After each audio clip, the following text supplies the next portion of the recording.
Como observar as relações cotidianas do Brasil à luz de uma antropologia do estranhamento? É primeiro que o estranhamento ele sempre fez parte, né, do pensamento humano e das relações interculturais.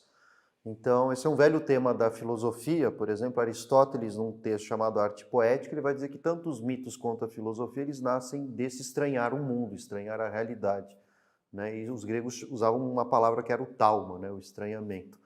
Mas o que acontece, né? Quando a gente pensa o Brasil especificamente, esse estranhamento ele esteve na origem da nossa colonização quando portugueses indígenas, com visões de mundo absolutamente opostas, começaram a conhecer um ao outro. Infelizmente foi um processo de dominação terrível e violento, mas depois o Brasil vai sofrer fluxo imigratório de negros escravizados vindos da África. Durante o século XIX, finalzinho dele, a gente tem um fluxo imigratório de italianos, suíços, alemães, e no início do século XX, japoneses, né, os orientais.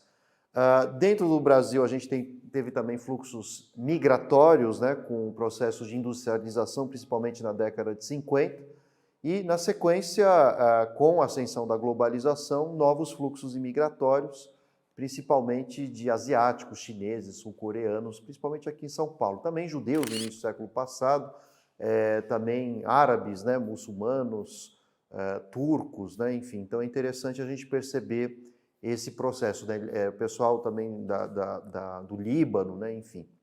Então a cidade ela sempre foi um grande berçário, né, de estranhos e de estranhamentos, já que são cidades multiétnicas, multiculturais. Mas tem um detalhe que é relevante nessa história da antropologia do estranhamento, é que o estranhamento ele pode gerar uma bifurcação, uma divisão, né? Ele pode tanto gerar um interesse, uma empatia, um desejo por conhecer o outro, o mundo, mas também ele pode gerar uma aversão, um distanciamento e, consequentemente, preconceitos. Por isso que existe uma contradição, uma dialética no estranhar, né? E foi algo que eu trabalhei bastante na tese. O que acontece mais no Brasil, professor? Infelizmente, muitas relações de preconceito, né? Isso porque nós temos diferentes grupos étnicos. Dentro de uma cidade a gente tem uma variabilidade gigantesca também de crenças, de estilos de vida. E no Brasil o que é mais gritante, claro, é o preconceito contra a população negra. O simples fato de o indivíduo ser negro já é motivo, por exemplo, de haver exclusão no mercado de trabalho, diferenças salariais, ou até mesmo violência policial, né? O indivíduo negro ele tem muito mais chance de ser considerado suspeito pelo simples fato de ser negro. Há também contra indígenas, contra também segmentos religiosos, idosos. Hoje a gente está discutindo muito a questão do etarismo.